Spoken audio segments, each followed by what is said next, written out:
19 जुलाई 2026 की रात आसाम के शिवसागर जिले के होलांग कटोनी गांव में रेखामणि गोगोई नाम की महिला को अपने बच्चे के साथ बाढ़ से बचने के लिए रात के 12 घंटे पेड़ पर ही गुजारने पड़े। और ये सिर्फ एक महिला की कहानी नहीं है। अगर हम सरकारी आंकड़ों पर नजर डालते हैं तो अगस्त 2026 तक आसाम में बाढ़ से 89 लोगों की मौत हो चुकी है और 1,22,000 से ज्यादा लोग बेघर हो चुके हैं। शिवसागर, चराईदेव और जोरहाट जैसे जिले इस समय पूरी तरीके से टापू में बदल चुके हैं। लेकिन तबाही का यह मंजर सिर्फ इंसानी बस्तियों तक सीमित नहीं है, बल्कि इसका एक और दर्दनाक पहलू आसाम की रीढ़ कहे जाने वाले काजीरंगा नेशनल पार्क से आ रहा है। यह पार्क इस समय 70% पानी में डूब चुका है और अब तक 170 से ज्यादा दुर्लभ जानवर और एक सिंग वाले गैंडे की मौत हो चुकी है। अब यहाँ सोचने वाली बात यह है कि हर साल इस विनाश को प्राकृतिक आपदा कहकर फाइलें बंद कर दी जाती हैं। लेकिन आज जुरिस नेशन पर हम सिर्फ ऊपर की बात नहीं करेंगे, बल्कि बिल्कुल गहराई में उतरकर इसके पीछे के असली फैक्ट्स और इसके पीछे के विज्ञान, इतिहास और सरकारी वादे और अंत में देश के कानून को भी समझेंगे। तो चलिए सबसे पहले वैज्ञानिक और भौगोलिक कारणों को डिकोड करते हैं और समझते हैं कि 2026 की इस बाढ़ की गहरी रीजनिंग क्या है। यहाँ पहला कारण है नदियों का उल्टा बहना यानी रिवर्स फ्लो। इस बार आसाम के मैदानी इलाकों से ज्यादा नागालैंड के मोन जिले और अरुणाचल प्रदेश के पहाड़ों में बादल फटे। पहाड़ों का पानी जब नीचे आया तो ब्रह्मपुत्र नदी जो पहले से ही पूरी भरी हुई थी, नतीजा यह हुआ कि इसकी सहायक नदियां जैसे दिखोब और दिसांग का पानी आगे जाने की बजाय पीछे की तरफ रिवर्स फ्लो मार गया। अब सवाल ये उठता है कि ये नदियां इतना पानी संभाल क्यों नहीं पा रही हैं? तो इसके पीछे का दूसरा कारण है एग्रीडेशन यानी नदी के पेट में मिट्टी का भर जाना। ब्रह्मपुत्र दुनिया की दूसरी सबसे ज्यादा मिट्टी ढोने वाली नदी है। पहाड़ों पर अंधाधुंध अवैध माइनिंग के कारण हर साल करोड़ों टन मिट्टी नदी के तल पर जमा हो रही है, जिससे नदी की गहराई लगातार कम होती जा रही है।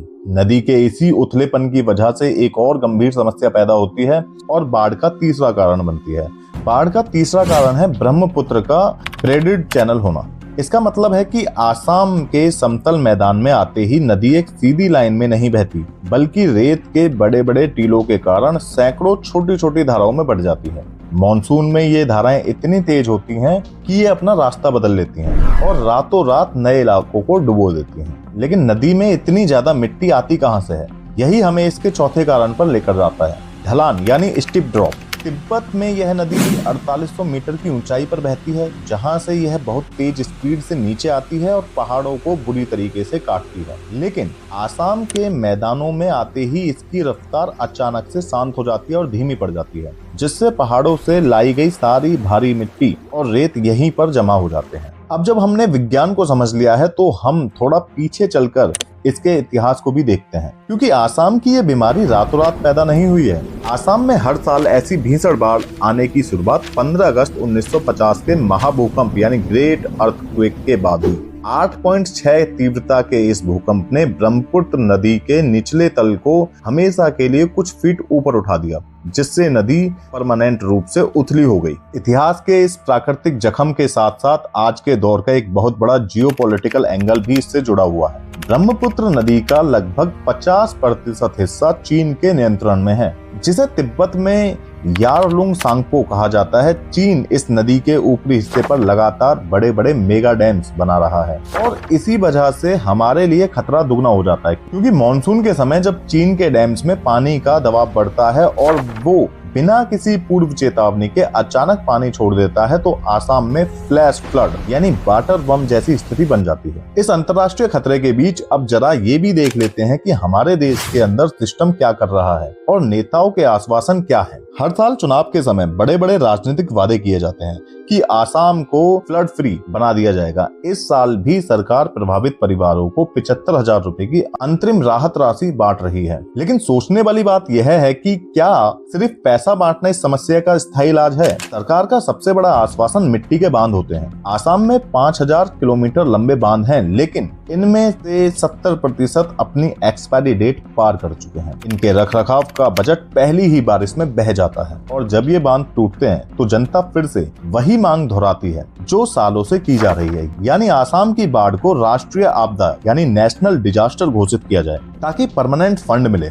लेकिन केंद्र की तरफ से हर साल इस आश्वासन को भी ठंडे बस्ते में डाल दिया जाता है। जब सारे वादे और सारे आश्वासन फेल हो जाते हैं, तब अंतिम रास्ता बचता है देश का कानून। हमारे संविधान के आर्टिकल 21 के तहत देश के हर नागरिक को जीने का अधिकार है। इसका मतलब सिर्फ सांस लेना नहीं है, बल्कि सरकार द्वारा एक सुरक्षित माहौल देना भी है। इसी जीने के अधिकार के अंदर कानून का एक बहुत बड़ा नियम लागू होता है, जिसे पब्लिक ट्रस्ट डॉक्ट्रिन कहा जाता है। इस नियम के मुताबिक देश की नदियां और पर्यावरण सरकार की निजी जागीर नहीं है। सरकार सिर्फ इनकी रखवाली करती है और जनता के प्रति जवाबदेही भी होती है। लेकिन क्या सरकार अपनी ये रखवाली ईमानदारी से कर रही है? इसका सबसे बड़ा कानूनी सबूत 3 अगस्त 2026 को आसाम विधानसभा में पेश की गई CAG की हालिया ऑडिट रिपोर्ट से मिलता है। कैग ने अपनी रिपोर्ट में सीधे सरकार को कटघरे में खड़ा किया और जल संसाधन विभाग में गंभीर वित्तीय कमियों को उजागर किया, जिससे पता चलता है कि फंड्स का सही इस्तेमाल नहीं होता है। इसी लापरवाही की वजह से अब देश के नागरिकों के पास एक बड़ा कानूनी अधिकार आता है। कानून कहता है कि जब सरकार को पहले से ही पता हो कि हर साल बाढ़ आएगी, फिर भी लापरवाही से बांध टूटते हैं, तो यह लॉ ऑफ टॉर्ट्स के तहत स्टेट नेग्लिजेंस यानी राज्य की लापरवाही है। इसके लिए पीड़ित नागरिक सीधे सरकार से भारी मुआवजे की मांग कर सकते हैं। सिर्फ देश के अंदरूनी कानून ही नहीं, अगर हम इंटरनेशनल लॉ के हिसाब से देखें तो भारत और चीन के बीच पानी के बंटवारे को लेकर सिंधु जल संधि की तरह कोई भी कानूनी वाटर शेयरिंग ट्रीटी नहीं है। चीन इसी अंतर्राष्ट्रीय कानूनी कमी का फायदा उठाकर एक तरफा पानी छोड़ता है और हमारे पास कोई अंतर्राष्ट्रीय कानूनी रास्ता नहीं बचता। लेकिन देश के अंदर हमारे पास पूरा कानूनी रास्ता मौजूद है। जब भी सरकारी विभागों की लापरवाही से जनता की जान माल को नुकसान होता है, तो नागरिक संविधान के आर्टिकल 226 के तहत सीधे हाईकोर्ट में रिट पिटीशन डालकर सरकार से हर्जाने और मुआवजे की मांग कर सकते हैं। अब सवाल ये उठता है कि इन सारी कानूनी और वैज्ञानिक उलझनों के बीच इसका परमानेंट और व्यवहारिक समाधान क्या है? पहला काम, राज्य की सीमा से ऊपर उठकर एक रिवर बेसिन अथॉरिटी बने जो पूरे पूर्वोत्तर का वाटर मैनेजमेंट संभाले। और दूसरा काम, आधुनिक मशीनों से नदी की मिट्टी को साफ किया जाए ताकि नदियों की गहराई बढ़े। और तीसरा काम है लापरवाह अधिकारियों की न्यायिक जवाबदेही तय करना, क्योंकि आसाम के नागरिकों को सिर्फ बाढ़ के बाद मिलने वाली अस्थायी राहत या कुछ हजार रुपए की भीख नहीं चाहिए। उन्हें एक स्थायी समाधान चाहिए जो उनका संवैधानिक और कानूनी हक है। इस पूरी क्राइसिस, सरकारी आश्वासन और कैग की इस रिपोर्ट पर आपकी क्या राय है, हमें कमेंट में जरूर बताएं। और कानून की ऐसी ही जानकारियों के लिए हमारे चैनल जुरिस्ट नेशन को अभी सब्सक्राइब करें। वीडियो पसंद आई है तो शेयर करें और लाइक करें।